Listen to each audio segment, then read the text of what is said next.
Right, so we'll start with the puja. I remember, please mute yourself for the meditation so you can hear me and then do your meditation properly. All right. Sadhu, sadhu, sadhu. Namo tassa bhagavato arahato samma sambuddhassa. Namo tassa bhagavato arahato samma sambuddhassa. Namo tassa bhagavato arahato samma sambuddhassa. Buddhang saranang gacchami, Dhammang saranang gacchami, Sanghang saranang gacchami. Dutiyampi Buddhang saranang gacchami, Dutiyampi Dhammang saranang gacchami, Dutiyampi Sanghang saranang gacchami, Tatiyampi Buddhang saranang gacchami, Tatiyampi Dhammang saranang gacchami, Tatiyampi Sanghang saranang gacchami. Pranatipata veramani sikkhapadang samadhiyami. Adinnadana veramani sikkhapadang samadhiyami. Kamesu miccachara veramani sikkhapadang samadhiyami. Musawada veramani sikkhapadang samadhiyami. Surameraya Majjapamadattana veramani sikkhapadang samadhiyami. Sadhu, sadhu, sadhu. Okay, now let us prepare ourselves for the mindfulness meditation on the breath. As always, make sure you're sitting comfortably in a balanced way. Your center of gravity is inside your body.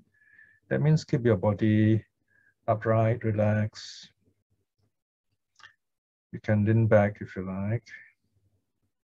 If you like, you can put your arms on a chair rest or palms together in the most comfortable, balanced way. Always go through this ritual before you start, making sure that you sit properly so that it becomes a habit. Then you will move less and you can sit longer.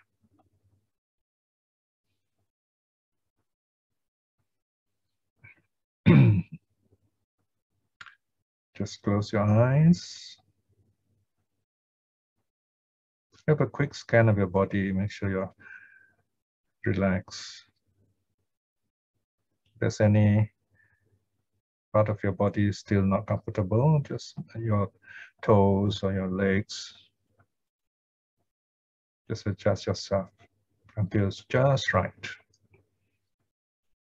Breathe easy, relax, just like a baby breathing. Don't control your breath. This is not breath control, it's just the opposite. Releasing the breath. I like to imagine, like, we are releasing birds that we have been keeping for so long. We will free the birds so that they can fly wherever they want. This is opening up our hearts in meditation.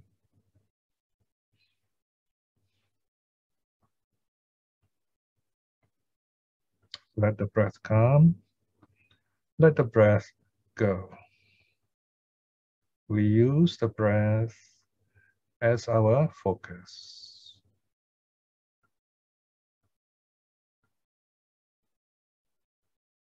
We watch, we focus on the knowing that we are breathing. That is our mental focus. We know we are breathing. Focus on the knowing. So it's everywhere, in other words, whole body.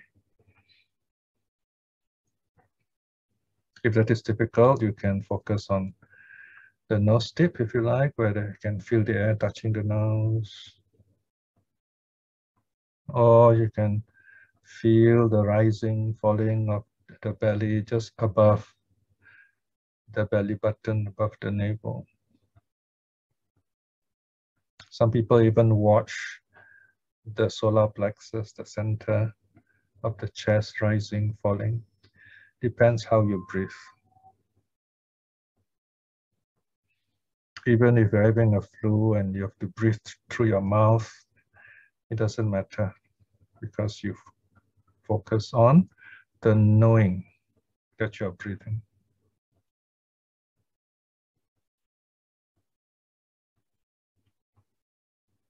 Let your breathing be as relaxed as possible. That way, you find as you count your breaths, as you go through the stages, your breathing becomes more and more peaceful.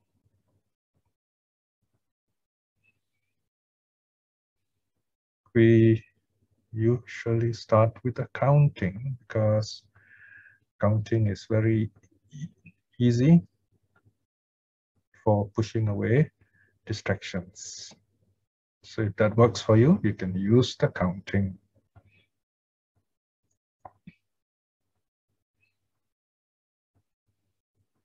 Today we will try the double count. Breathe in, 1. Breathe out, 1. Breathe in, 2. Breathe out, 2. In, 3. Out, 3. In, 4. Out, 4. In, 5. Out, 5. 1 to 5. 1 to 5. Or you can count up to 10 if you like, but no more than, don't go beyond 10. It's too big. Don't go less than 5, too small. Any number between 5 and 10 also can. If you forget the number, it's all right. Just start with 1 again.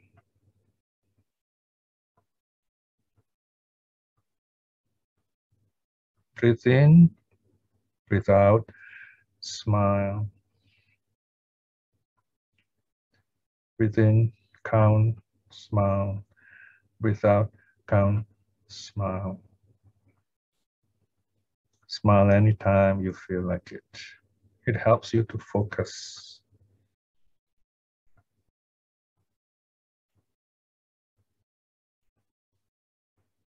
As you watch the breath, let go of the body. Relax.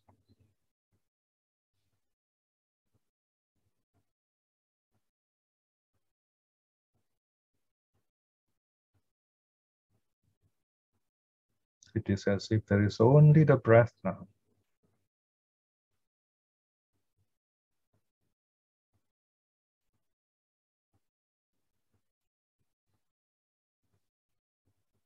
Your breathing will change, just let it be. Sometimes deep breath, sometimes shallow breath, sometimes fast breath, sometimes slow breath. Just let it be, don't do anything. It will take care of itself. Even when you're sleeping, your breath takes care of itself.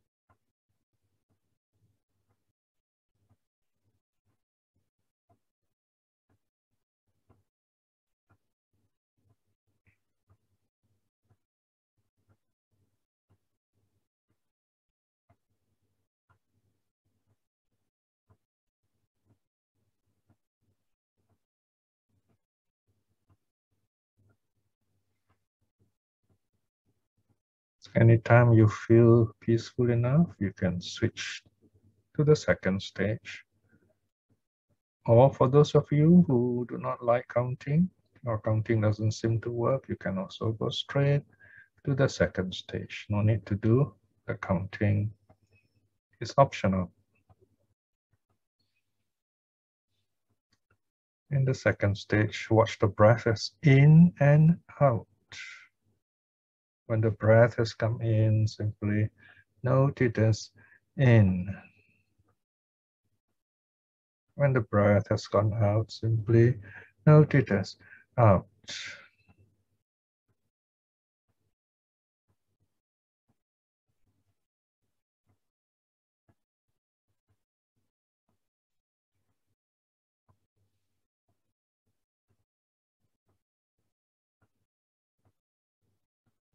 Breathe in, smile.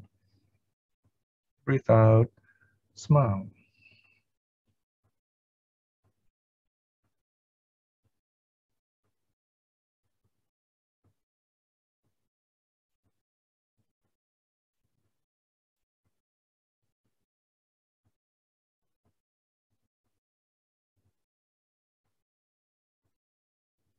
As you breathe in and out, just feel the peacefulness.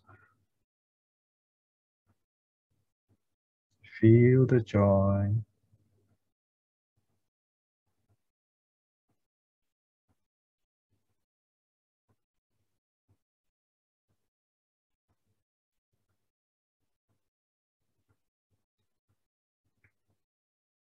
This is the practice of true renunciation, letting go. You are letting go of the breath.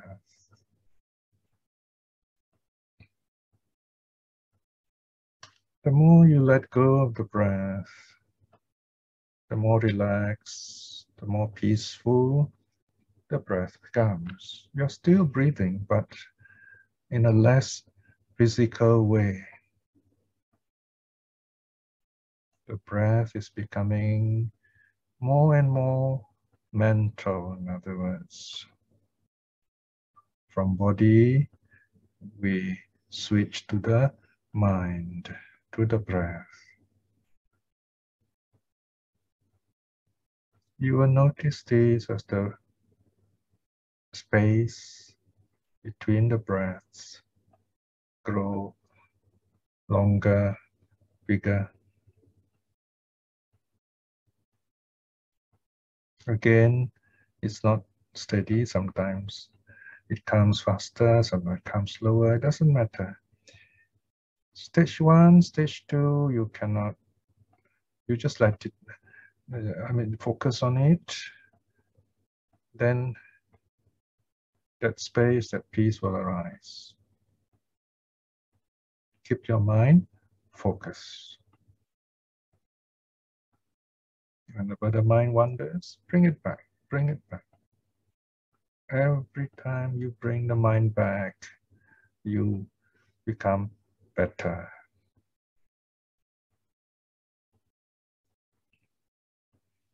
So as your breath settles down, you will notice the space gets bigger, more peaceful.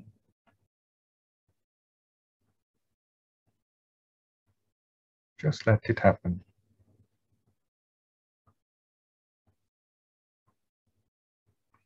When you are able to notice the space, that is the third stage, stage 3. So you can practice by timing yourself each stage 5 minutes if you like, or another way is no need to time. When you feel peaceful, when you feel ready, go on to the next stage. So there are 2 ways, whichever one is easier for you, use it.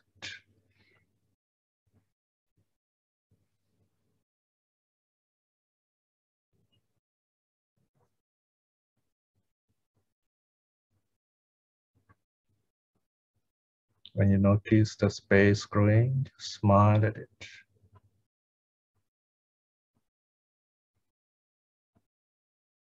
Continue noting the in and out. build up the momentum, in other words. In space, out space.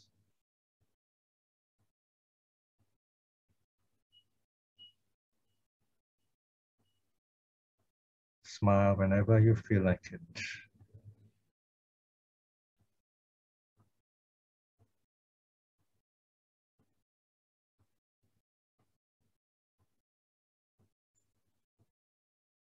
When the space becomes longer, just smile at it. Or you can calmly whisper, peaceful, peaceful. Or joyful, joyful, depending on how you feel.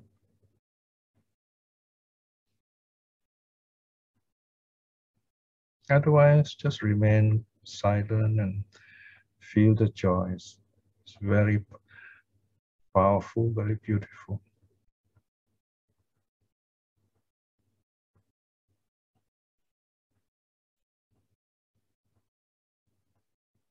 So know your mind, know yourself, and adjust your practice according to your ability.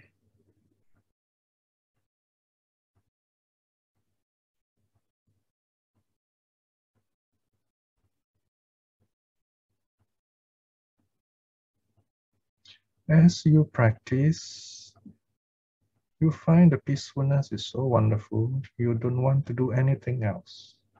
You just want to watch the peace. That means you have reached the fourth stage. Fourth stage is the silent stage. No need to say anything because it's so peaceful. You are so happy. Just let it be as long as you like, as long as you can. If you lose the peace, it's all right. Just go back to an earlier stage. Go back to the in-out stage. Just maintain the peace. It's still good.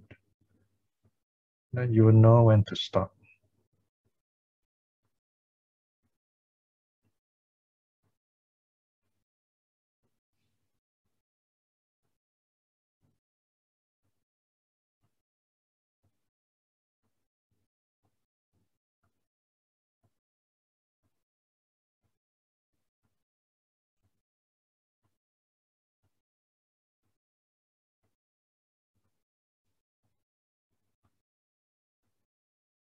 Remember, when there are distractions, just smile at the distractions. Let them go.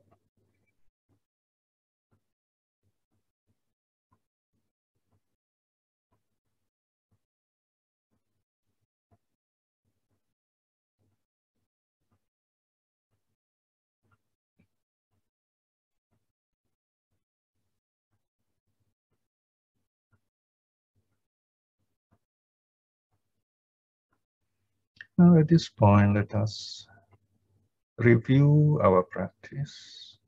Remember the peaceful moments. Also notice if there are any difficulties that you face, just remember them so that next time you know what to do. You can study the suttas to learn how to overcome the distractions. You learn more about yourself as you meditate. You look at how your mind works.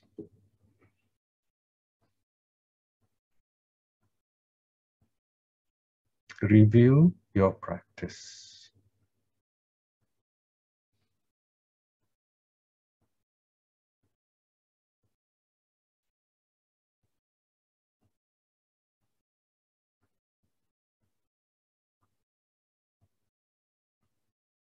And you can take the review as long as you like, a few minutes. After the review, you can spend a quiet moment sending metta to yourself, a short one, or sending your metta to people who are important to you.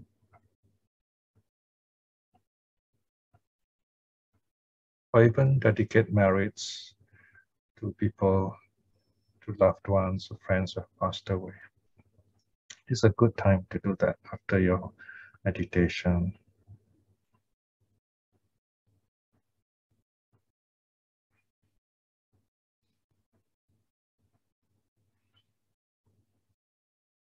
Now to end this sitting, just slowly open our eyes. And this is called just sitting quietly for a short while. We begin our meditation slowly, gently, and we end it also slowly, gently.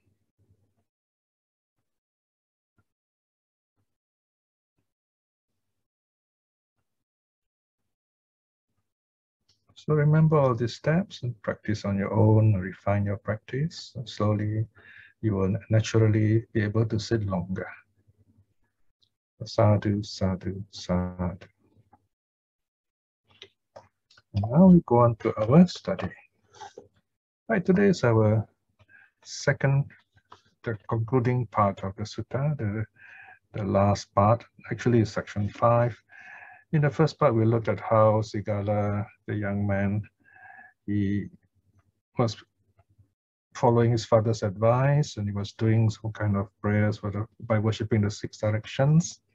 And the Buddha takes that idea of 6 direction as a point of departure, explaining to Sigāla the Dhamma meaning of it, in other words. Okay, so this is what we're going to do today. Now, okay, here we are. The 6 directions, the section on covering the 6 directions. Now the Pali, what is that? Cha. Cha means 6. The H, cha.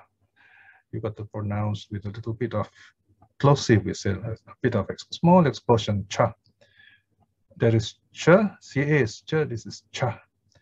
Disa, disa means direction. Patichadana, okay, you can see chad, CHAD, that is the root for to cover. Pati means like repeatedly, reinforcing, okay, pati, again and again.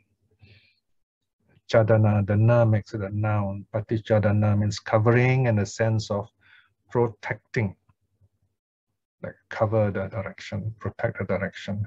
Kanda is something like a section, chapter. Okay, so this is just a wording the sutta reciters added in for our convenience. So now the Buddha continues teaching Sigāla. He says, and how, young house lord, should the noble disciple cover the 6 directions? Right? Notice the Buddha says is the noble disciple. Although Sigāla is still just a young man, he's not even very religious. Normally, the word noble disciple is a savaka, refers to a stream winner upwards, right? But in this case, the Buddha is using the word to help Sigāla familiarize, to help us familiarize with the idea of being a noble person. In early Buddhism, the Buddha often talks about being noble, Arya. Why does he use this term? Because it was a class society in those days, very sexy society also. Women are kind of put down, and then you have these priests who pretend to be very powerful, and only they know religious truth and so on. So the Buddha has to speak very clearly, strongly against this, that one is not born a noble. You're not born high class. Sadly, today we still have this kind of attitude among a lot of people, a lot of places. So we need to remind ourselves, we are noble not by birth or status or wealth or titles even. So it's by our action, how we behave, how we act, what we do, that makes us noble.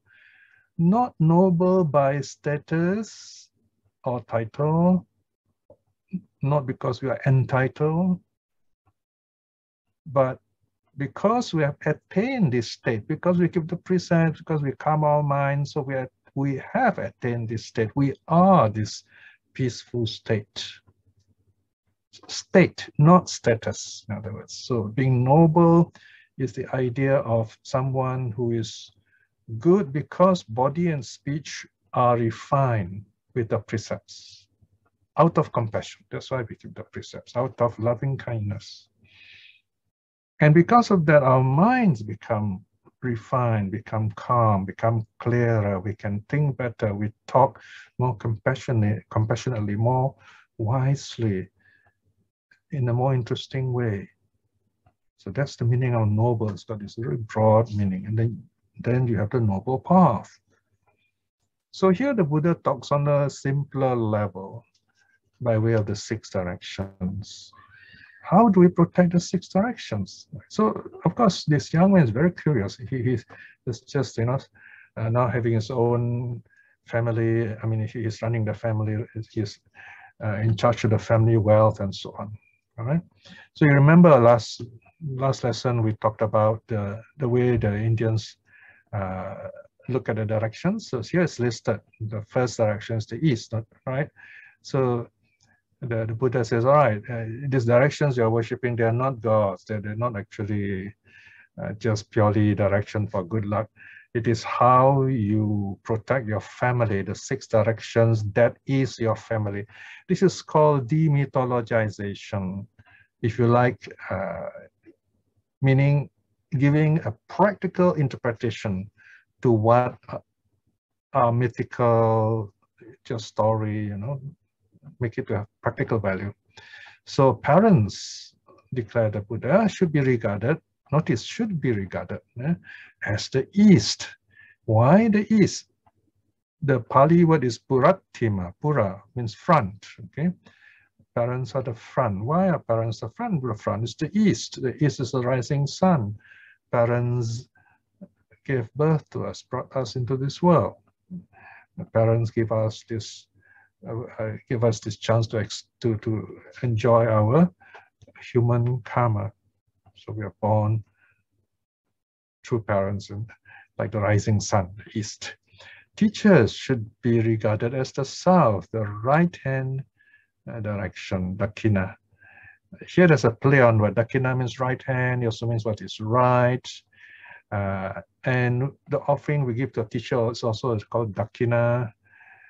In fact, the water that you pour also is called dakina. Dakina also means right kind of giving. So the teachers are the south, they are on the right hand, okay? In other words, we learn from them something right also. Wife and children should be regarded as the west. Now, the west is the back, Pachima. How do you get the back? Here, remember, the ancient Indians, they get up in the morning, they face the rising sun, or the Buddha living in the forest will sit under a tree facing the east. This is a very beautiful image. Buddha sits, a forest meditator sits facing the east, and as the sun rises, the rays will shine on the meditator, on the Buddha, brightening him up. You also can feel the warmth. So the east is the front, the west is at the back, right? So wife and children should be regarded as the west, the back. Why? Because it's the Sigāla's duty, it's our duty if we have a family to protect our family, wife and children, and the members of the family. 4, friends and companions should be regarded as the north, Uttara. Now, Uttara also means the superior direction, kind of, because if you look at India, the north will be the mountains, so it's like very high. Here, meaning friends should help us to express our higher qualities, our noble qualities. Number 5, slaves and workers should be regarded as the nadir. This the lowest direction below. If you look at this space, the direction below, nadir, okay, below, hetima. Why they are put there? Because of their function, not because of their status, because they are. Now, I will explain later why the word slaves and workers are used. This is not because of Buddhism, the Buddha allow slaves. Rather, that is what is happening in his time, and he's saying you got to treat your slaves, your workers well. Number 6, recluses and Brahmins should be regarded as the zenith. Now, here again, he's not talking about the Brahmins or the class Brahmins. Here, he often uses the word Brahmins for the good monks. Many of the monks are themselves Brahmins anyway. So he's using Brahmin as a noble person. He calls all the monks Brahmins anyway.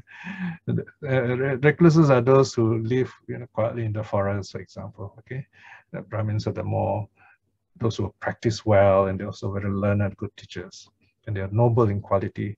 So they are like the zenith. The zenith is the highest point, right over our head, above in the sky, in space, if you like, direction above. So these are the 6 directions, and these are our family, so to speak, the biological family and the extended family, the spiritual family. Here again, you see the star. The Buddha gives the syllabus, and he's going to explain each of these 6 directions in some detail. Now he goes on to the first one. It says, in 5 ways, young house lord, parents as the east, the front quarter, should be ministered to by a son or daughter in these 5 ways. Considering thus, so thinking in this way, we support, we do good for parents. 5 things, all right? So let's go down and look now. Further down. 1, so this is the thought. In other words, we recollect the qualities of the parents. So this is like a metta bhavana, like what they call it, meditation cultivation. Further down a bit, further down, 27, got to go down some more, yeah, 27, 28, sorry, 28, yeah, now go up a bit, yeah. Up a bit more, 28, should be 28. No, not 28, should be further up, because this is the north direction. Parents, go up now. Brackets 1. Brackets 1. Okay, coming to it. Yes. Okay, here we are. A bit more. I can misunderstand. Correct. All right, so this is how we think. Having been supported by them, I will support them in return. Now, because of this kind of thinking, sometimes it's called a reciprocal ethics, right? They're being kind to me, so I should return the kindness. It's called gratitude. Yeah. That's how society becomes human. That there is this reciprocity. There's this give and take. There's this giving back. I will do their work for them, right? Because they're getting old. They're not as strong as before, and they have raised us. They have given us life. Okay. This is a very important aspect we tend to forget. Why parents are important. We are not born human. We only are born with a human body, but we're not born with a human mind. So we are born with a human body, but if this little child is taken away by apes, the child will grow up to be an ape, and after a few years, this child will never be able to behave as human. They become a feral children. Okay, they're practically, even in mind, they are wolves and apes, So parents not only give birth to us, giving us a human body, they also raise us, humanize us, they hug us, they talk to us, they hold us, they pay attention to us, and those first few years, especially the first 7 years, they humanize us. And that is what is so important here. They not only give us a human body, they also give us humanity. So the first part is very important for the parents to be present there. All right, so in that sense, they have supported us. And then they work for us so that we may continue to live and grow. I will do their work for them since they have worked so hard for me. C, I will keep the family tradition. Here there are good family tradition, like, for example, simple things like visiting them once in a while, having a reunion dinner, so very often we have that sort of thing. a good tradition that is not superstitions, good tradition that will keep the family happy going. So this is the meaning here. And then D, I will be worthy of my heritage or inheritance. In other words, here, all these previous three qualities are there, and then you will not waste the heritage that you get, that you will continue to support those who need support in the family. E, I will make offerings to the pretas, the departed ones. Now this is very interesting because here the Buddha is saying you got to remember those who have passed away. So this is part of the family life, isn't it? And this is what holds the family together. So here pretas has an early meaning. It doesn't mean the ghost, Here it means the departed, those who have passed away. Of course, there is a deeper meaning here. If, for example, the parents have passed away, they are reborn as devas, you don't have to make any offerings to them. In this case, we're not sure where they are reborn. Again, if they're reborn animals, you can't really help them. Unless they're reborn in the same house again, then you make sure you feed them well. And if they're reborn in suffering states again, you can't help them. I mean, they have to finish up their karma. However, they might get caught in this, some kind of in-between state, like the preta state. And that's when, because of their craving, because of their uncertainty and so on, fear, we can help them through our metta. So if you look at the Tirokuda Sutta and the Saddhajanusoni Sutta, one point is very clear. Whenever you do this kind of offering, this kind of prayer, you must build up your loving kindness. That is the medium, that is the way that you connect with these pretas, ancestors, if you like, departed relatives who are still around, still like, they're all alienated.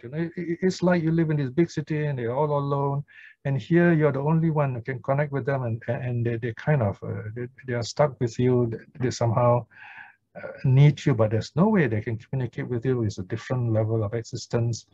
But by sending your loving kindness to them, they can sense this joy, this peace, and then they also feel good and they drop from that state. I've given the details of how this happens, the psychology of the pretas in the talk in the last year's talk about this. So do look up that video again if you want to know the details. 28.2, right? Now it's the other way around. Okay, so this first 5, we return the kindness of parents. So now the parents are reminded, 28.2, parents young as Lord as the East, having been ministered to thus by the son or daughter, notice daughter is mentioned, show them their compassion in these 5 ways thus. So this is very interesting. Here, the parents are also reminded, okay, this is what you should do again, so to speak. They restrain him from bad. So they have to, like, tell him, especially when they're young, start young by explaining to them the nature of the precepts and so on. They exhort him to do good, right? Notice this, it's like the Dhammapada verse, avoid evil, do good. Right? These are the 2. So these 2 are moral qualities, restrain him from bad, exhort him to do good. Then H, they have him trained in a profession, right? In other words, at those days, this is something which is a social reality, quite different today. In the Buddhist time, the parents can, like, apprentice the child to someone else. But here, of course, we are sent to school. So basically, you might say here that the parents should get the child properly educated, either in a profession or in some kind of good education. So of course, the social reality has changed a bit today. So we can adjust a bit the spirit, the idea of getting this child trained so that he's self-supporting. That's the idea there. So we have to think out how is this going to be applied in our modern times. Okay, so there's a footnote there you can read on your own also. Here you are. Next one, I. This is family situation. They arrange for his marriage. Here again is a social reality in Indian times. They arrange for his marriage to a suitable wife or suitable husband. So here again, the Buddha says, in the Sutta in the book of Twos, on what is explicit, what is implicit. The Buddha says that in this case, you have to reinterpret this teaching as a social teaching. So today, it means the parents should basically help the child understand the nature of marriage, happy family life, things like that, okay? So that the child also will have a happy married life, if the child chooses to, or assuming the child wants to get married, right? So this is the meaning here. Of course, this means also the parents have to show an example that they are also happily married as parents. And then here you see a kind of logical time sequence. J, they hand over, they hear the parents, they hand over in due time, at the right time, his inheritance, the child's inheritance. So hand over, so that, of course, in Indian time, it's quite simple. Parents die, children takes over. In modern times like Singapore, it's a bit more complicated. You got to get a will and last will and testament done and so on. You got to make sure the CPF is properly done and so on. So these are things we need to know. And of course, there are ways of getting all this done by going to the right people, asking them what to do. Basically, know your social duties, know the social realities. So this is where parents can help. So in these 5 ways, young house lord, the parents as the ease having been ministered to thus by the son or the daughter, show them their compassion. Notice the word compassion in these 5 ways. Thus the ease is covered by him, made safe and secure. So this is the child is the one who initiates all this, and you see this kind of interactivity between parents and child. So this is the first quarter, the east. Now the second quarter, the south, okay? Dakina, the teachers. So basically it's like education, like going to school. So these are the secular teachers, if you like. In 5 ways, young house lord, teachers as the south, the right quarter, the right-hand quarter, should be ministered to by the student in these 5 ways. Thus, A, by rising in salutation, in respect, showing respect, by waiting upon them, by eagerness to listen, to learn, by personal service, by learning the arts and professions with respect. Now, notice here, number 1, it's quite simple. The student rises in salutation. Now, if you're in Thailand, even today, when I was in Thailand, it's amazing. You can see in the schools how the students respect the teacher. Of course, all teachers are called achan as a common term, whether layman or monks. And what is the meaning of standing up for the teacher? It means you are ready. You are ready for the teacher, ready to learn, to serve. And standing up is because the teacher also is standing. So in this sense, we can say rising to the occasion. On the other hand, if the Buddha is sitting, the person who comes to see the Buddha will bow down, also sit. So he wouldn't be standing while the Buddha is sitting, or he wouldn't be sitting while the Buddha is standing. So if the Buddha sits, he will be sitting, the Buddha is standing, he'll be standing. So this is proper decorum, coming to the level of the teacher so that you can listen to him in a proper way. That's the idea, getting ready to learn. By waiting upon him, I mean, the teacher is not a talking machine. He needs water. Maybe he's hungry. Maybe he needs to have a more comfortable seat. So these are things we got to get ready to prepare, in other words, for this. So everything is ready for the teaching, right? And then, of course, C is our personal preparation, eagerness to listen, eagerness to learn. This is not just simple respect. it is how we learn. You know, some people say, oh, this lesson is not interesting, or that teacher is not interesting. And yet you find some students, no matter the teacher is defined as interesting or dull, he still listens and he does very well in studies. That's because in his mind, he always say, this is important, this is interesting, I'm going to listen to this. So he doesn't judge the teacher, or the moment you say, oh, this teacher is boring, in your mind, the teacher is going to become boring, even if it's the most interesting, entertaining teacher anyway. So this eagerness to listen is what opens our heart and mind to receive the teaching. In other words, so there's a bit of psychology of learning. And then there is something else here, D by personal service. Now, in the Buddha's time, these young people in their teens, they will apprentice themselves to the teachers. They will live with the teachers in the ashrams, and they will serve the teacher, by washing the toilet and cooking and so on. So they serve the teacher. So there's this kind of service exchange. Okay, so they are trained to work also, not just mental learning, but also social conduct learning. All right, so that's the meaning of D by personal service. And then E by learning the arts. And of course, in the sutta, they use the word sipa, arts. It includes what today we see as professions, skills, in things that we need to learn with respect, learning it properly, learning it in fellowship with others. So these are the 5 ways the student should behave in terms of the teacher. Next, we have the teacher in response to this good behavior of the students. The teachers, young house lord as the south, having been ministered to thus by the student, show him their compassion in 5 ways. Thus, so this is the teacher's duty.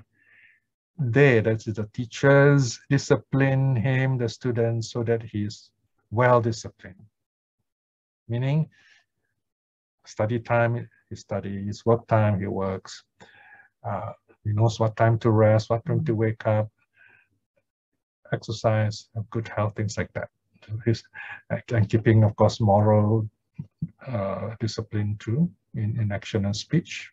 So discipline. Discipline means becoming a true disciple. That's one way of putting it. G, they teach him so that he is well taught and learned. Right? So the teacher gives the best effort in raising the knowledge and wisdom and skills of the student. H, they ensure that he is learned in every art and learning that he needs to learn. Right? So here is a kind of broad-based learning. Okay, so even in the universities today, you find sometimes if you're taking even a science course, you have to take a different subject which is very different from what you usually would study, to kind of broaden your mind a bit. Now, I really like I is wonderful. The Buddha says they introduce him to friends and companions. Right? So this is where the teacher helps the student to socialize, to connect with others, introduce this student to other teachers elsewhere if the student's traveling. So you have these connections, in other words. Right? And this is very important. Even in academia, you find there are connections, and it helps you to move around in the various universities, various schools, and so on. And J again is connected because in India, as you know, they have to travel quite far. So here the teachers provide him, the student, with safety in every quarter. So the teacher will say, when you're in this village, you go to this family and you mention my name, they'll take care of you, and so on, right? So nowadays, of course, we have a letter of introduction, for example, right? So this is where the teacher cares for the student, even beyond the school. In these 5 ways, young house lord, the teachers in as the south having been ministered to thus by the student, show the student their compassion in these 5 ways. Thus the south or the south quarter is covered by him and made safe and secure. So there you are. We have protected the east, and then you will go clockwise, and now protecting the south. Then we go to the west. Okay. Again, notice, very, very interesting here. Everything is so systematic. You start with the east, the rising sun, the parents giving birth to a child, taking care of the child, and then the child is educated, sent to school, and the child grows up and gets married. So now this is the west, brackets 3. The west, Pachima Disa, wife and children, Puttadara. In 5 ways, young house lord, the wife as the west or back quarter should be ministered to by the husband in these 5 ways. So this is the duty of the husband to take care of the wife. This is really sweet, you know. A, by treating her with respect. Here, respect means accepting her as she is, right? You will notice, of course, before people get married, the husband tends to see the future wife more than what she is. After they're married, he begins to see less of what she is and so on. So we do get friction that way. Here is to respect someone means you take that person as he or she is. In other words, warts and all they say. So you find people have weaknesses, people make mistakes, you begin to see repetitive behavior, and you have to respect all that. And you begin to, in other words, to love someone is to know the person, and to know the person is to love the person more. So it should go like that. You learn more about the person, you discover more about the person. The idea of the now, you do not look at the person and say, oh, this person is the same as yesterday, you know, because every day is different, people change. And if you allow this, you show this respect, people can change in amazing ways. Our partner can change in amazing ways by treating her with respect. On the other way around, by treating him, the partner, with respect. Then we are reminded B, by not showing her discourtesy. I mean, you can show someone respect, but you can also, like, you know, neglect the person or also show disrespect, right? So here we're reminded not to show any discourtesy, any rudeness, and so on. Right? So this is where something new we may have to learn even here, how to treat people differently, because now we might not even know that we are being rude or we are not nice enough, so to speak. So we take things for granted. In other words, when we live together with someone very closely, we take a lot of things for granted. So we have to, like, get some feedback, you know, and also respectfully, carefully listen to feedback, how we can adjust ourselves so that we can live better as partners, as husband and wife. C, by not being unfaithful to her. This is quite obvious because it's going to cause a lot of problems and issues. And if there are children, going to have a lot of difficulties too. Children will follow our example. So, and here is because of the importance of the family, the stability of the family. When we talk about the lay people, the family is very important. When you talk about the monks, the Sangha, unity of the Sangha is very important. So here, this faith and caring for each other is very important, both ways. Then D, by handing over authority to her. Now, this is really important in the Buddha's time because women, as you know, are kind of, you know, looked down upon in those days in a very patriarchal society. So here, the husband lets the wife have authority over the family while the husband is away working and so on. And certain, in other words, the wife has certain duties, certain authority to run certain things, okay? So, for example, maybe in this case, the wife manages the finances of the family, of the home, and so on. So there's this kind of management of the family. And E, by providing her with adornment, something as simple as that, to make her happy. What could make a wife happier by surprising her with the occasional gifts, right? So the Buddha simply says, provide her with ornaments, right? Adornments, and she'll be very happy, right? But again, this goes both ways, right? During anniversaries, special occasions, birthdays, and so on. So there you are. This is how the husband should treat the wife. And then the wife, young house lord, as the West, having been ministered to thus by the husband, shows him compassion in these 5 ways. So what does the wife do? So this is the wife reciprocating. She kind of like also replying the goodness of the husband. F, she manages her work very well, right? So she's the one at home, especially in those days, in ancient times. Then G, she's hospitable to those around her, such as servants and husband's relatives, right? So she, this is very important. Like in Singapore, you find we have all these maids taking care, working for families, and these poor maids, they have come all far away, they're defenseless, and then sometimes they get bullied by others. When the wife's not happy with the husband, the poor maids get bullied and lots of problems that way, and that is also against the Sigāl'ovāda Sutta. She should be kind and hospitable to those who are living in the same household too, like the servants and other relatives. H, here is just like the earlier one. C, she's not unfaithful to him, right? So the kind of is a mutual thing. They're both faithful and loving to each other. It's not only being faithful, but also being loving. In fact, in the next lesson, we're going to see how these 2 wonderful couples show love to each other. Okay, that's the next one on the ideal lay life. Next lesson. I, she looks after the household stores and property. Right? So she's like the house manager. So this is, again, something common in the Buddha's time. In some ways, today we still have this kind of situation. I mean, this is a situation in our family anyway. Ratna takes care of most of the household affairs. So that I can do my sutta work and you can have all the sutta classes.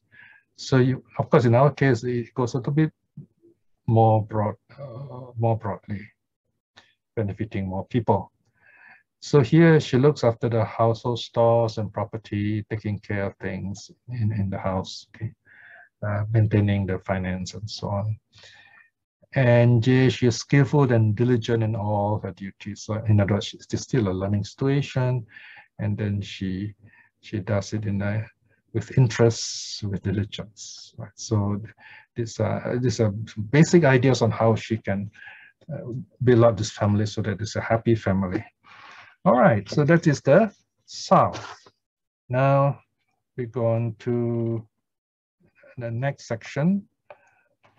Should I stop here or should we go on with this? Time for break. Time for break now. Okay, so just nice. We stop with the teachers. Okay, let us continue. Yeah. All right, so now the Buddha talks about the north direction.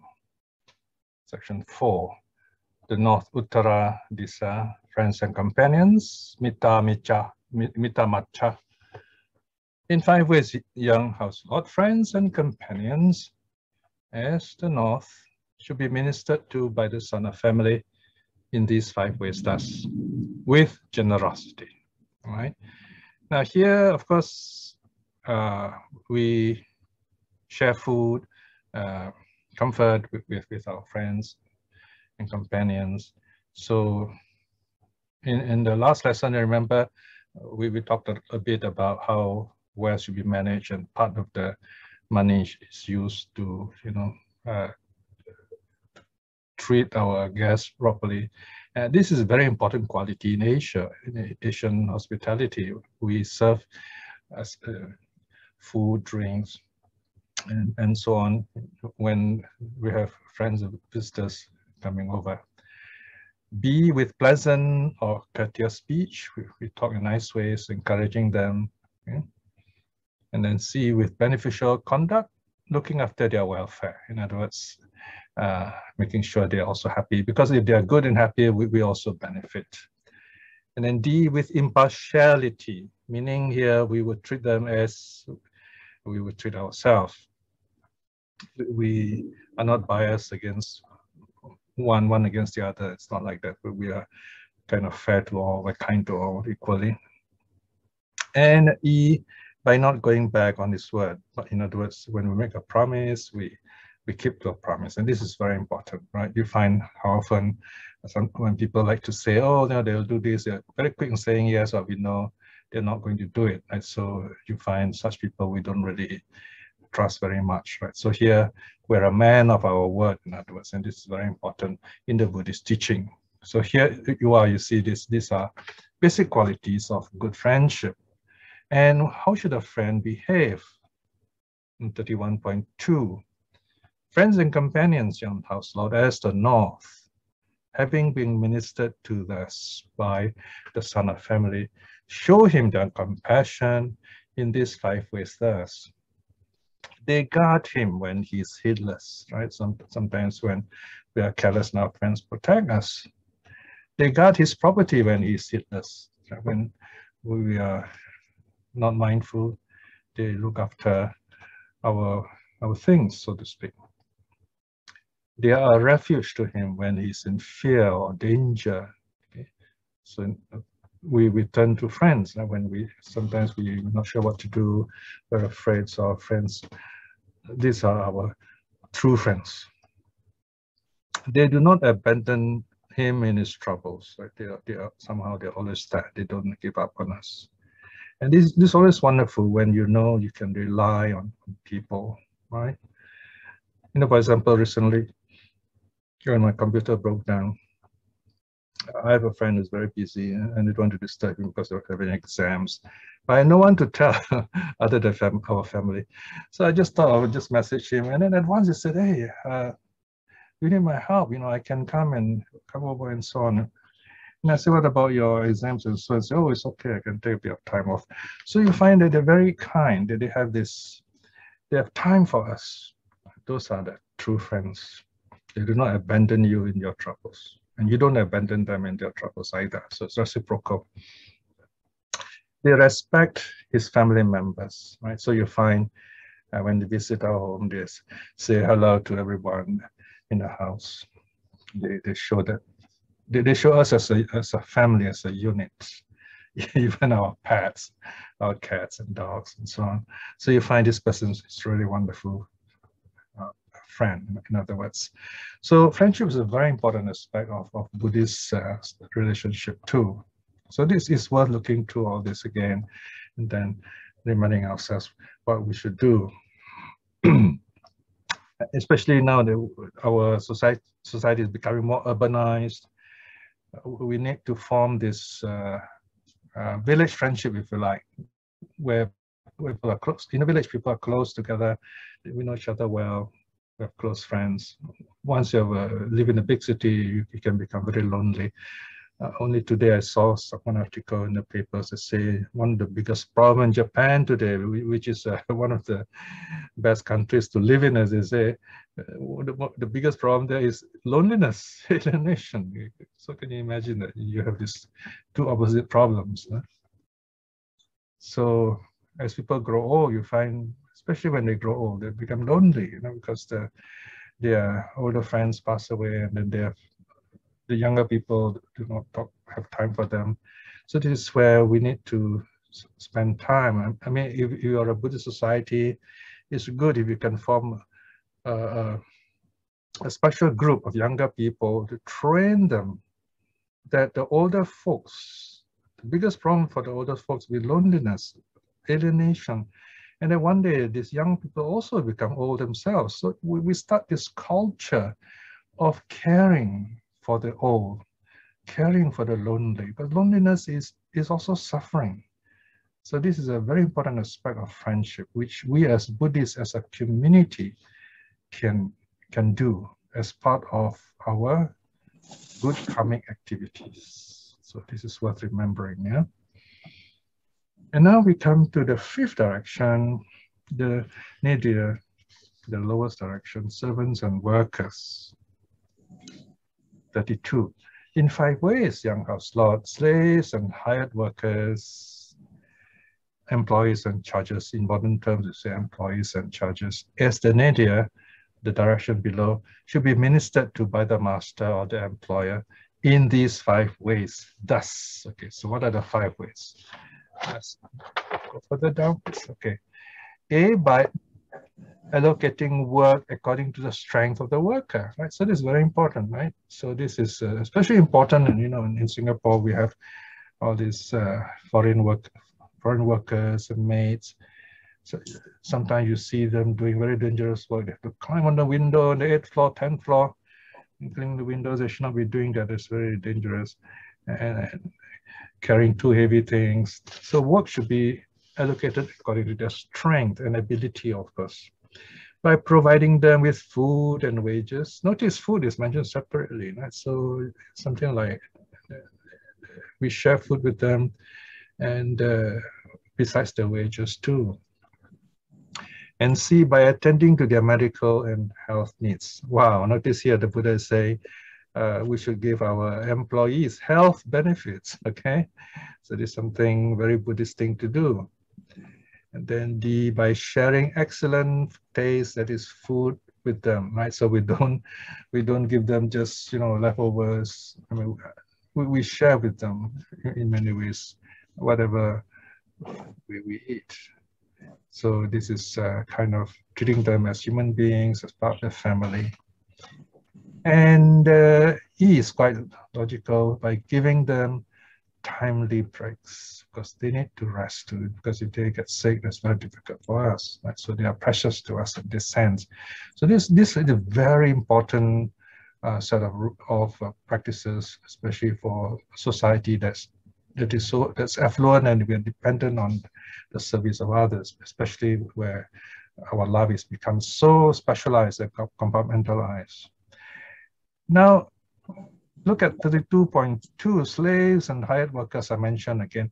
Now, I purposely mentioned hired workers because in the Buddhist time, and as in many societies of those days, slavery is a reality, because those who owe money to others, especially a lot of money, and they can't pay back. In England, they'll go to jail, but here they end up as slaves to the family to whom they owe money. And with a lot of money, the whole family become the slaves of this other family. Now, this doesn't sound as bad as it seems, because since this family is bankrupt, they're poor, they can't support themselves. So now they're absorbed into this family, richer family, where they are supported. So here basically the Buddha is saying they should be properly supported. In fact, the social reality of India in those days is that the slaves actually have more rights than the hired workers, because the slaves are not paid. They are like part of the family. So they can, for example, say, oh, I can't work today, I can't cook today, I'm tired, I'm sick, I'm having a headache. They can actually say that. But a hired worker cannot, because the hired worker is paid and he has to do the work allotted to him. So you have this kind of a very interesting situation where, so although we say slaves, they are not so badly treated as that. And we hear many stories where slaves do take advantage of the situation, in the story. For example, Kujutara was a queen slave, and she had been pilfering money which the queen gave to her to buy flowers for the Buddha. And then one day she heard the Buddha's teaching, and she became a stream winner, and she used all her money to buy flowers for the Buddha. And then the queen was surprised, how come she gives so much flowers to the Buddha this time. So you have stories like that of slaves who have a lot of liberty. Anyway, so slaves and hired workers, today we call them employees and charges. People we are in charge of, children we are in charge of. As the nadir, having been ministered to thus by the master, should show him their compassion in these 5 ways. They rise before him, right? So the servants, they rise before the master, before the family usually. They retire after him. But they must have enough rest, of course. No? In other words, the time of their rest is very important. They take only what is given. So this reminded the ethics of the worker. They do their work well, do their work properly, and they spread about the good name, the family, the master's good name and praise. So these are the how family lives happily with the domestic help they get. In these 5 ways, young house lord, the slaves and hired workers, employees and judges, as the direction below, having been ministered to thus by the master, show him their compassion in these 5 ways. Thus, the direction below is covered, it was protected by him and made safe and secure. Okay, now we come to the last one, the 6th direction, the zenith uparidisa, recluses and Brahmins. These are the religious teachers and practitioners. In 5 ways, young house lord, recluses and Brahmins, that is religious renunciants and practitioners, as the zenith, the direction above, should be ministered by the son of family in these 5 ways.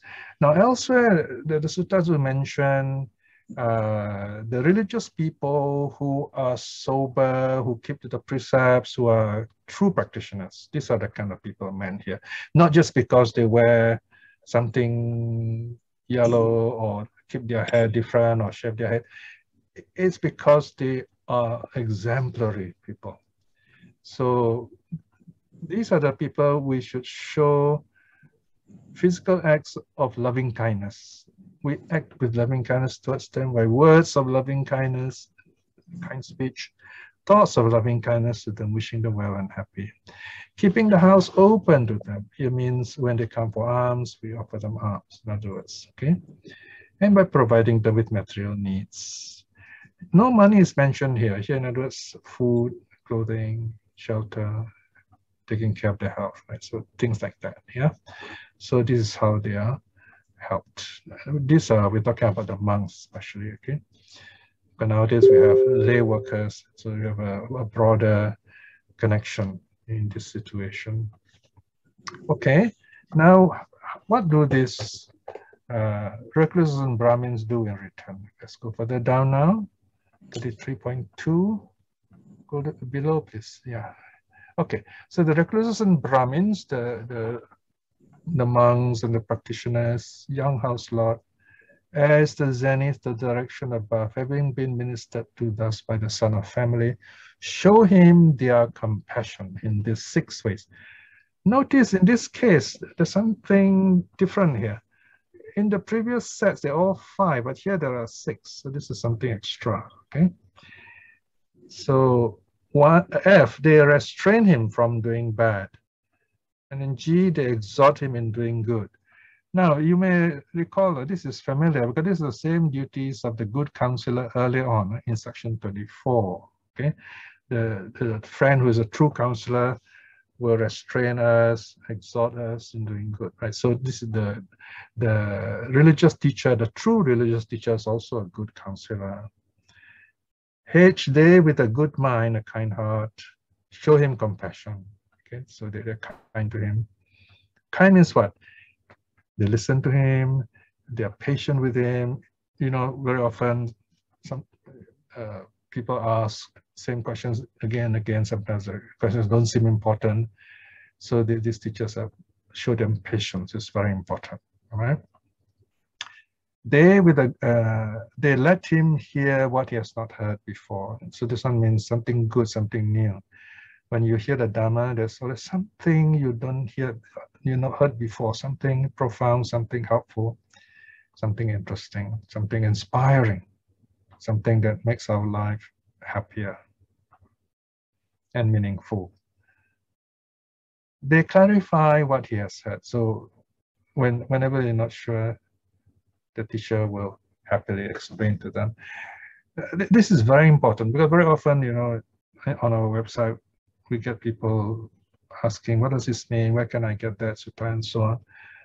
So we should happily do this because the idea of looking up all these teachings help us become better familiarized with this teaching. So we're also becoming better at it, in other words. So it's a kind of give and take situation. So they clarify what he has heard, explain more clearly the things that they have learned. They show him the way to heaven. Okay, this is interesting. They show him the way to heaven. On a simple level, it means how to live happily. Right here and now. Live like heaven here. The second meaning is that to live such a life that when they pass away, they'll be reborn in a happy state. So future life also happy. So this is, of course, we're talking about religion here. So this is the meaning. So there, this I and K, that they let him hear what he has not heard before. They show him the way to heaven. These 2 points are also those of the good counselor, if you remember in section 24 earlier on. So this is also the duties of the religious teachers, the monks and the nuns, and the lay teachers also included, the lay workers. Okay, here we are. We have come to the end of the 6 teachings in the 6th direction. So now we have the closing verses. Section 34, the Buddha says, in these 6 ways, young house lord, the recluses and Brahmins, the religious renunciants and practitioners, as the zenith, having been ministered to thus by the son of family, show him their compassion in these 5 ways. Thus the zenith is covered by him and made safe and secure. The Blessed One said this. So once you see this line, it means, okay, this part is authenticated. The Buddha has finished saying this. And then you have this closing with the poem in verse style, right? Having said that, the Sugata, the welfare, the teacher, further said this. This is like a verse summary, okay? Mother and father at the east, the direction in front. Teachers at the south, the right-hand quarter. Wife and children are the west, direction at the back. Friends and companions are the north, the superior quarter. And slaves and workers, the nadir, the quarter below. Recluses and Brahmins, the zenith, the quarter above. These are the directions, the quarters to be honored, right? This is the proper way of respecting the directions. By one who would be fit to be a house lord of his clan. Like here, remember the Buddha is talking to this young man who is standing all wet and dripping in the open, worshipping the 6 directions. 37. The wise one, accomplished in moral virtue, refined and eloquent, humble, free from pride, such a one wins fame. So here you see the Buddha encouraging Sigāla. The early riser, not lazy, industrious, unshaken by troubles, flawless in conduct, wise, such a one wins fame. Hospitable, a maker of friends, wise in words, free from stinginess, forerunner, leader, guide, such a one wins fame. Right, notice here the Buddha is always saying this person becomes famous. So the Buddha is telling Sigāla a bit more than what is mentioned in the 6th direction, something extra, as it were, how he should be full of initiative, be a leader in society. 40. Generosity and pleasant speech and beneficial conduct here, and impartiality towards all things, everywhere, as is fitting. These are the 4 qualities of a good social life. No? So the Buddha is reminding Sigāla to practice all this. These are what holds the world together, like a linchpin holding the chariot wheel. Without such welfare, on the child's account, no mother would receive any honor or respect, nor a father too, on the child's account. Right, so these are called the conditions of welfare, of social welfare. But since there are these things the wise regard as welfare, therefore they bring greatness and win their praises. So here, a really good, wholesome society should have all these qualities, especially number 40, you know? Generosity, pleasant speech, beneficial conduct, and justice or impartiality to us all.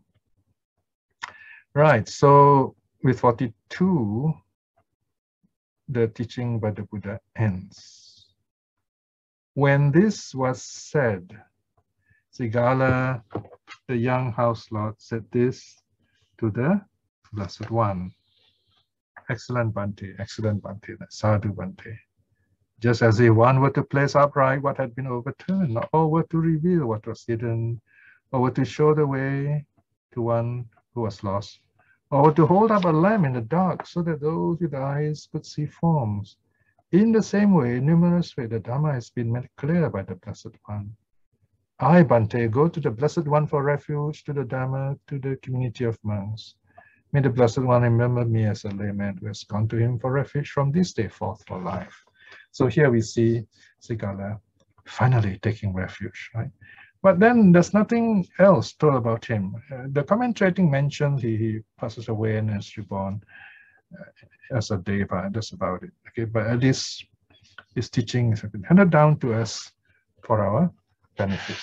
Okay, so here you are. The Sigāl'ovāda Sutta has ended. Right, sadhu. And now question time.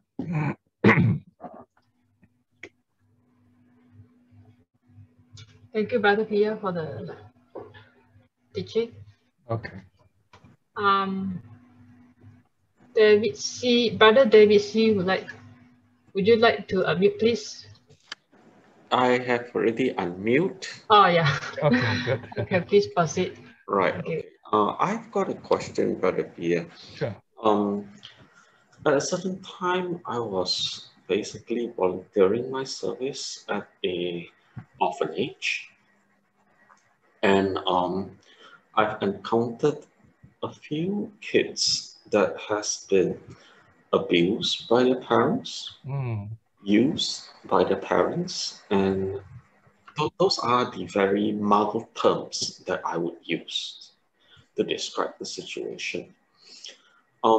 Many of them harbor a lot of ill will towards their parents. And sometimes I try my best not to judge the situation. But I cannot blame these kids as well, knowing their background, what they have to go through with their parents. It's very sad. It is very sad. So when it comes to the Sigāl'ovāda Sutta, where one actually has to place their parents well, at a very high level to honor them and to basically take care of them when they're old, how do you actually reconcile with those cases? Okay, thank you. We don't reconcile. We look at the situation. Okay, this is situational. What the Buddha is teaching is a kind of ideal situation. So in other words, we start early with this. In another way of putting it is that if this had been done, then B would not follow. That's one way of putting it. All right. So if possible, we will start with the teachings of the Sigāl'ovāda Sutta. Okay. Now, having said that, we have to deal with the realities. Because no matter how well we teach the suttas, you may have very good Buddhist families, but the reality out there is not everybody knows about this. Most people do not know about this anyway. And you can have a lot of this kind of situation. And the more urbanized the family, the more alienated the family, the bigger the problem. We have all these problems in Singapore. We have to deal with this because we call ourselves the minding center because we were minding the kids after school, before and after school kids. And also in the evening, we were doing minding meditation. That's why we use the word minding. So we know the problem very well in Singapore. And Ratna has to deal with them. And she did it very admirably. With the conditions and help provided to us too. And it is not easy. We have to decide. So let me share you one or two stories, 2 or 3 stories, one from me and one from her, which hopefully can inspire you all to, you know, find some way to deal with such situation. Remember, number one, things can change. These are symptoms of alienated society or alienation in society. Number two, we cannot work alone. We need others to work with us, to support us in this work, to show as example by numbers, because we are dealing with a lot of negative people, negative energy. True.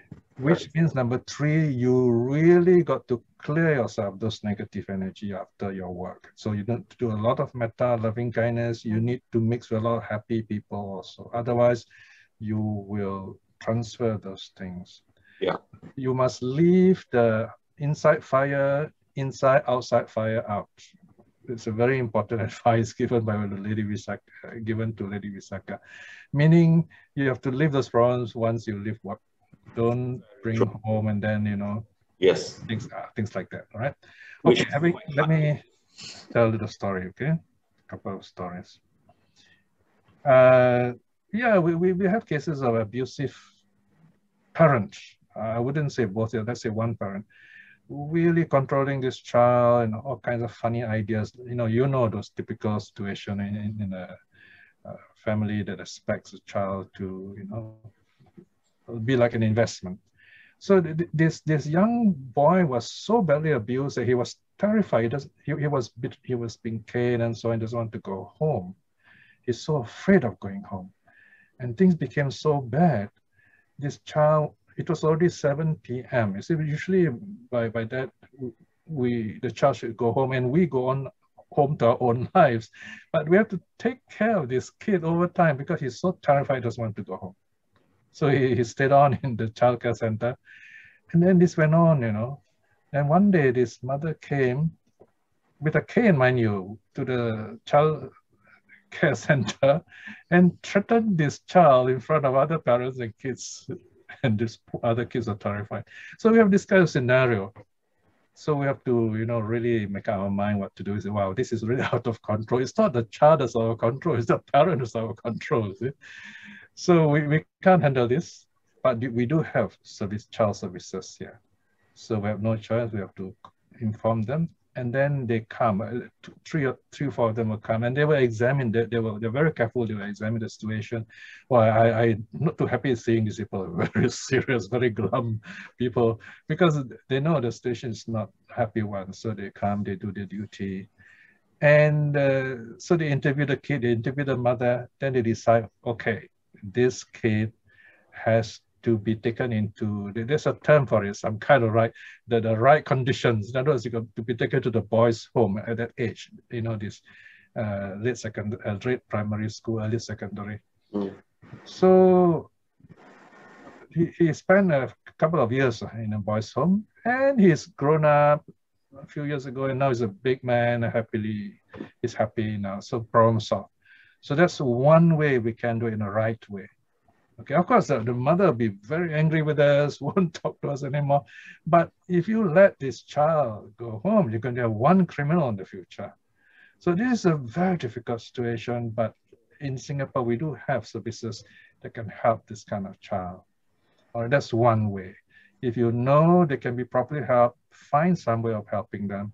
If there is a Buddhist group that can have their own way of helping, like not exactly a boys' home, but an environment where they can be helped, do it. Because this is one area where Buddhists are capable of helping. It's like something like a boys' home. You know, maybe they go there part-time, not actually a home, but they just go there it's like a club maybe. So use your genius, think how can we help these young people, and you'll benefit from this in the future. So this is one from this story. I leave it to you to discuss, find out how this can be done.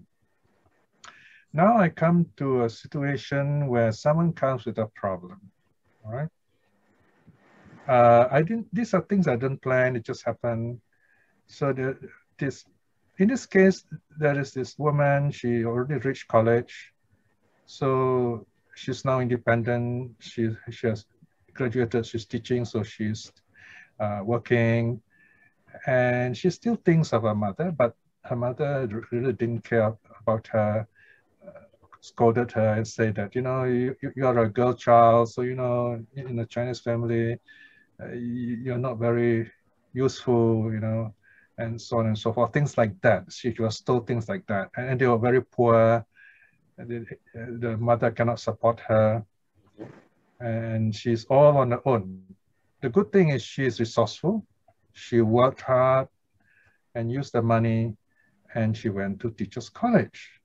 It's a real story because she came to me for counseling. when I was a monk those years. So she asked me one quite pointed question.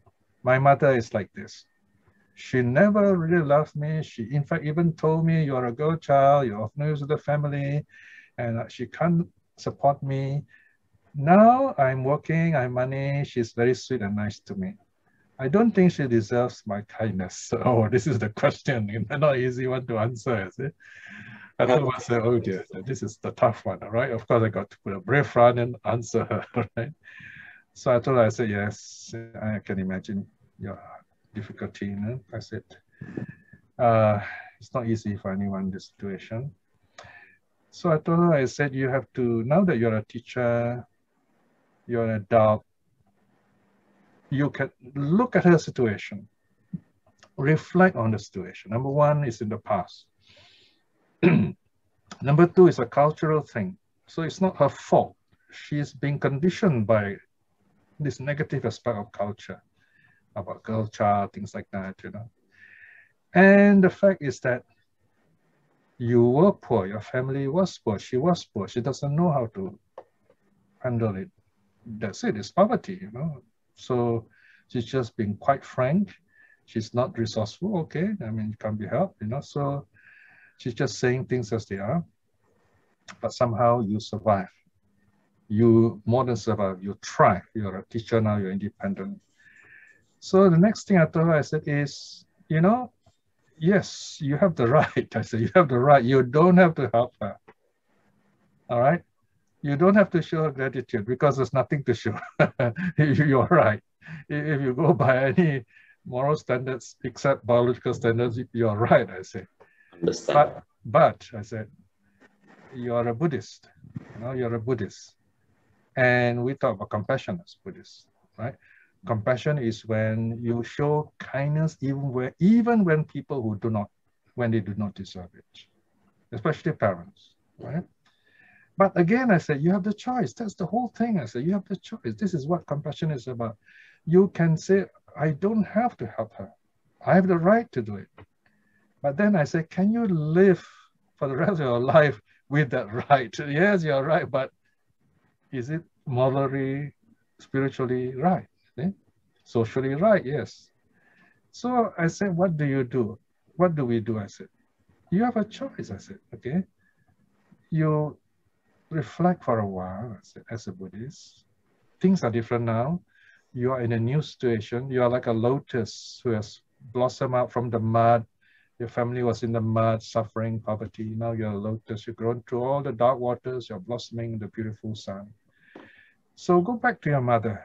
You tell her, I understand, mother, you were poor then, you have difficulty, you never had all this training, so you couldn't do much, you know, but fortunately, I knew what to do. And now with Buddhism helping me to understand situation better, I'm working, I'm more independent. First of all, I forgive you what you have done. I accept you as you are because you still have brought me into this world and you are my mother and I accept that. Because I told her one thing, I said, if you do not show this kindness to your mother, you will live with this knowledge. And perhaps in the future, when your own child knows this story, the story may be repeated. Karma is a bad habit of repeating itself. A family goes through divorces, the child also will end up with divorce. See? So I told her, you tell your mother, I forgive you. I accept you as you are, I forgive you because I'm a Buddhist and this is what I've learned. I know it's not your fault. She broke down and cried. I said, okay, that means you understand what I'm saying, you accept it. So this is a happy story, see? So I'm telling you these two stories so you can use them, think of how to deal with the situation, use the Buddhist as a social force, some useful thing. Please don't work just to live and make the monks and nuns rich. They're already rich beyond measure. That's not the purpose of Buddhism. It is for the Buddhists to use our resources, our people, and help others who are less fortunate. We can do that. We can be a meaningful force society. So please use that ability, our wealth, our resources to help those who are less fortunate. That's how we can strengthen ourselves in the future and not enrich foreign monks, foreign nuns. You have nuns coming from America once a year to collect money because people in Singapore are very rich and we like to patronize foreign missionaries. But then what about all these people who are poor? They need help, you know. So we must direct our compassion in the right direction. Okay, thank you for your question. Okay, yeah, next question, please. Thank you, Brother Piya. Just now, Brother STD raised his hand. Brother STD, would you like to ask the question? Brother Piya, Yes. you partially answered the question that I wanted to raise. So, and that's why I stopped raising my hand. Okay. But I found that this particular sutta extremely inspiring in many ways, because the circumstances of how Buddha actually found Sigāla and found him carrying out his filial duties, but not understanding why he was praying in the 6 different directions, you know? Mm-hmm. And the fact that he had been doing it ever since his father passed away, and that was the final instructions given to him, and he just did it as part of his filial duties. And yes. I suppose it must be his very, very good karma, you know. Oh, yes. Yeah. That happened. Yeah. You know, I mean, you can't imagine a circumstance like this where Buddha would come when to come and explain to you. No, he's fortunate because both his parents were at first stream winners and then later they died as arahats. Sorry? His parents were stream winners at first, and then later they renounced to become monk and nun, and then later died as arahats. Wonderful. So he had very good parents, yeah. So I found this particular sutta very inspiring, both at the circumstances surrounding the beginning yes. of the event and finally what happened to him. But you know, the social norms, as it were, that you went through with the 6 different directions, how, you know, the son, the daughter should behave in different circumstances in the home, in relation to parents, you know, teachers, your mates, people working with you, etc. Sounds almost idealistic, you know? And I wonder if Brother Piya, if you have to rewrite this particular sutta so that it's applicable. Yes, okay, I get your drift now. All right. How would you actually do it? You know, because, yeah, you know, when we see the extreme situations in which, you know,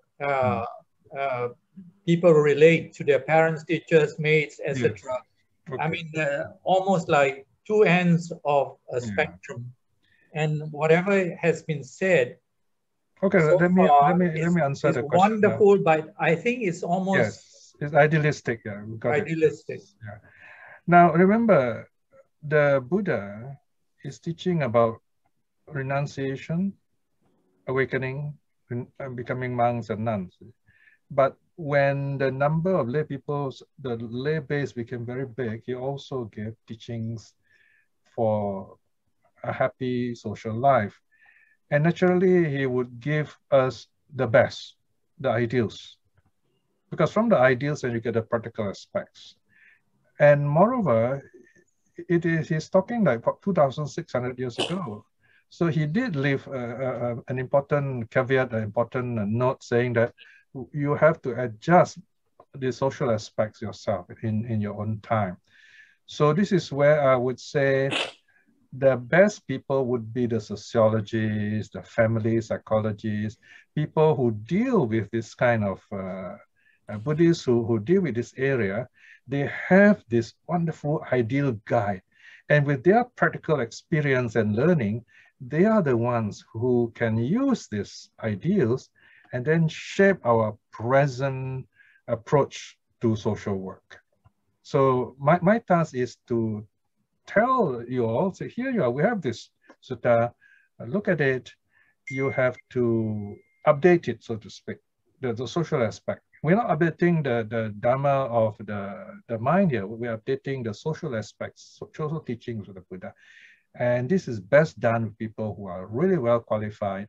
I'm not talking about the monks and nuns, no, but the lay people who are educated in the special fields of social work and so on. Yes, it should be done. And I think our time is not enough for us to go into all those details, but it can be done definitely. So the aspects which are very Indian of those times need to be updated and so on. And in some ways, we have done that. You find we can be guided by how we relate to other people in our work. Some things are quite not still applicable today. Be kind to your workers, be supportive of them, take care of their health, things like that. It's all there. And that will guide how we allocate various resources to them today, okay? So yes, the teachings are idealistic, and the specialists today need to be guided by these ideas. Let me close by saying a very beautiful saying by this French philosopher, writer La Fontaine, I think.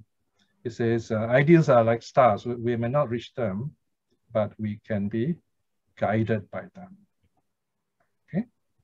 All right. Next question, please. Thank you.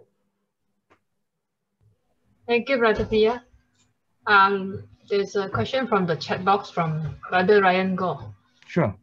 During Buddha's time, was 3-generation family units living together not common? Oh yes, very common. This teaching seemed to suggest 2-generation family units were common. However, the same teaching can easily be adapted to apply to 3-generation families. Yes, definitely. Yeah. You know, within my own lifetime, we have this 3-generation family, but now in Singapore, most of us 1-generation family.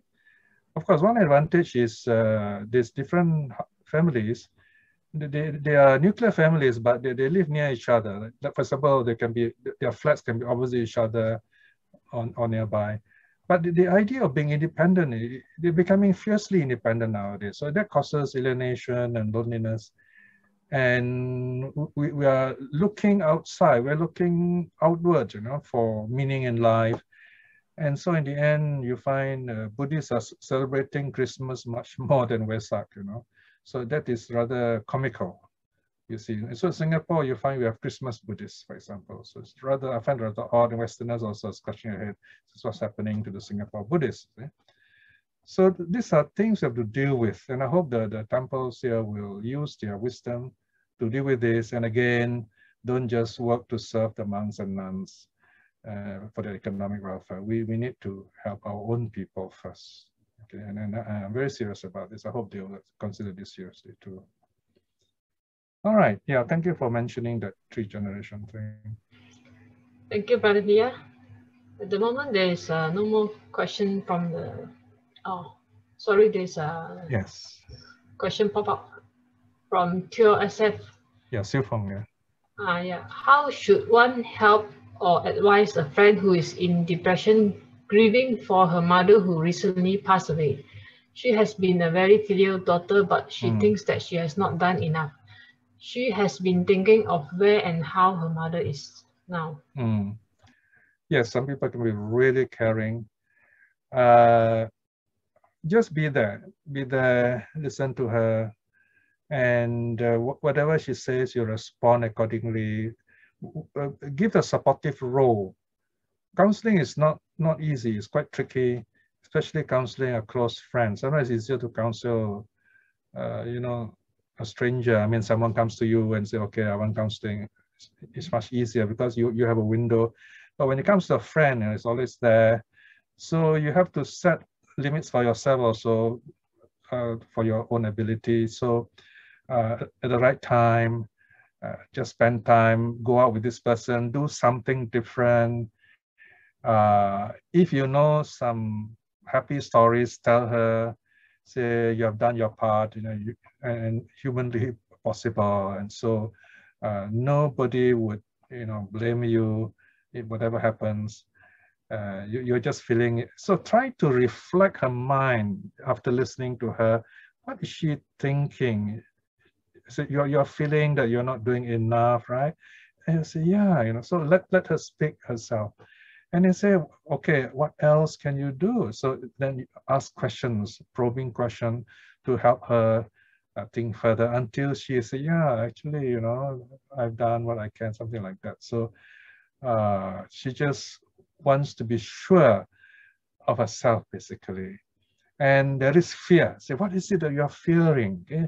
Maybe she fears losing the mother, for example. So then that's another area you deal with.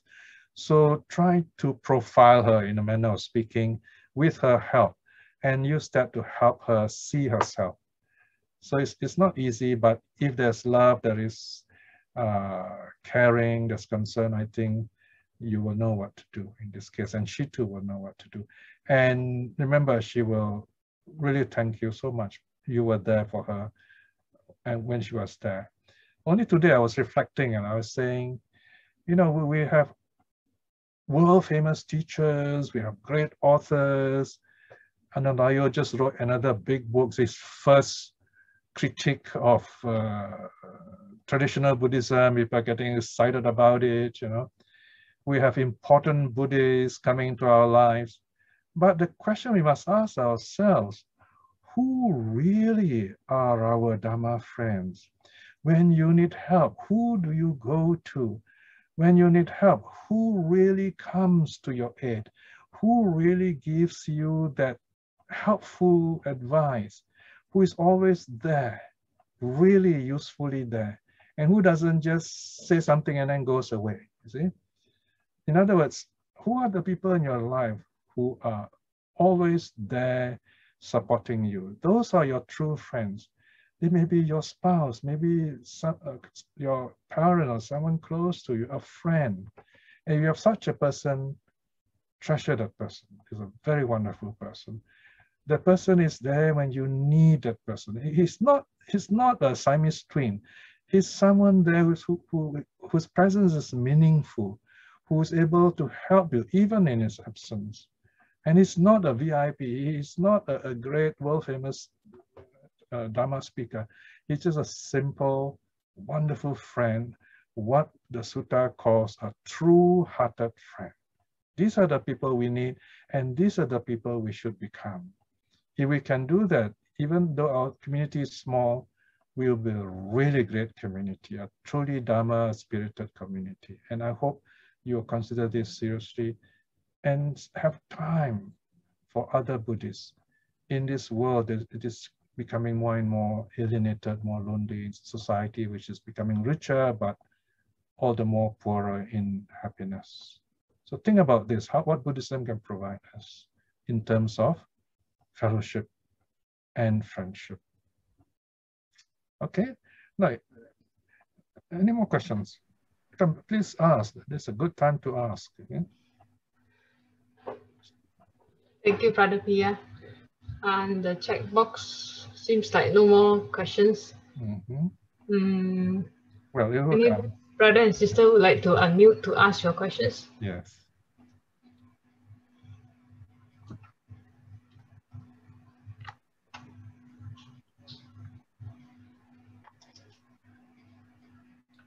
Anyway, I've spoken about a couple of ideas, right? How we can help the lonely, basically, especially old folks, as they pass 60, 70, they become lonely. And one way is to start by interviewing these old folks you see, especially those who come to the temple, and those who suddenly stop coming to the temple, visit them. Suddenly they could be all alone. Maybe people get sick also as they grow old, and this can be really difficult if they're alone.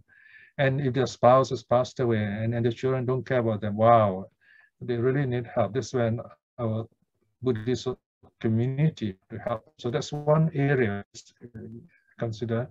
The other one is young children who are having great difficulty socializing themselves, becoming, growing up basically, because parents are unreasonable, parents are actually spoiling them, hurting them, and they're going to grow up into unhappy adults who are going to abuse other adults. So you can have many more unhappy marriages.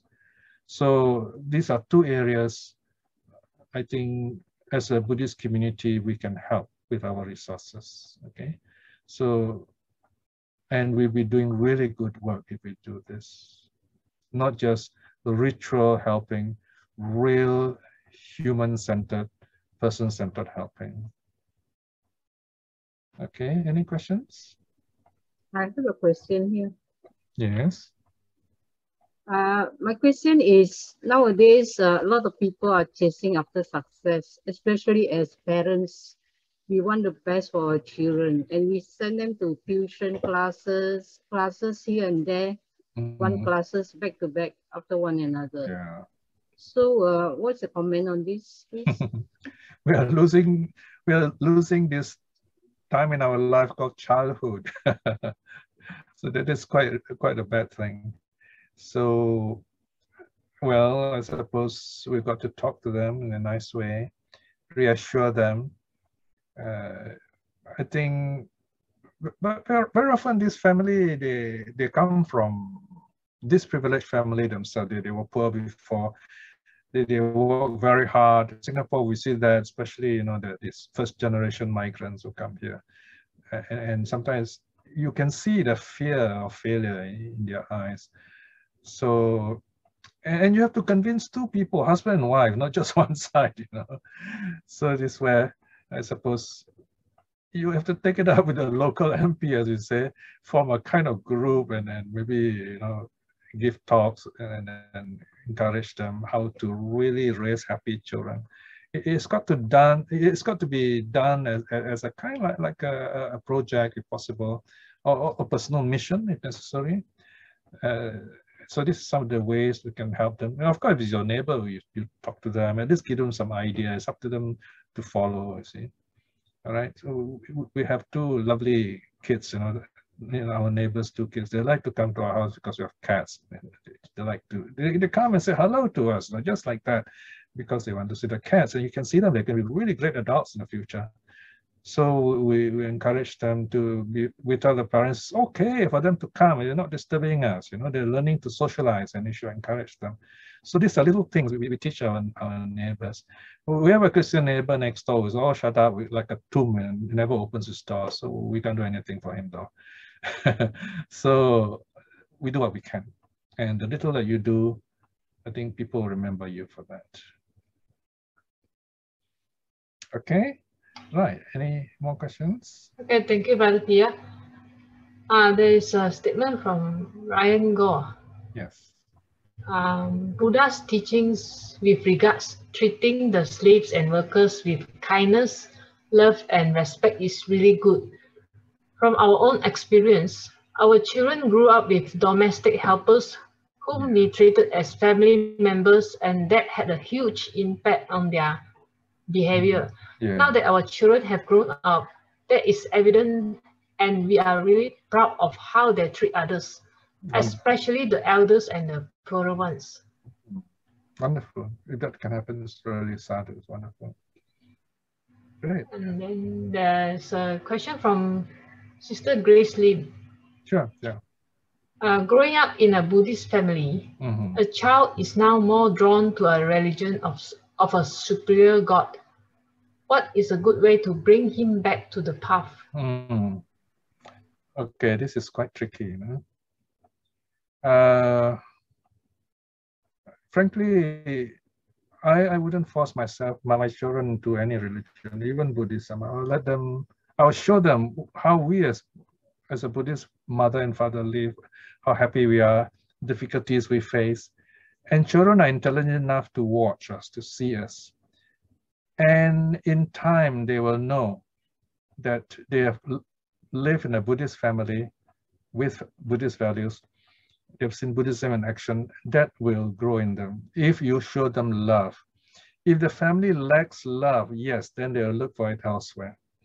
So Of course, you some Buddhist centers, meet some really good Buddhists.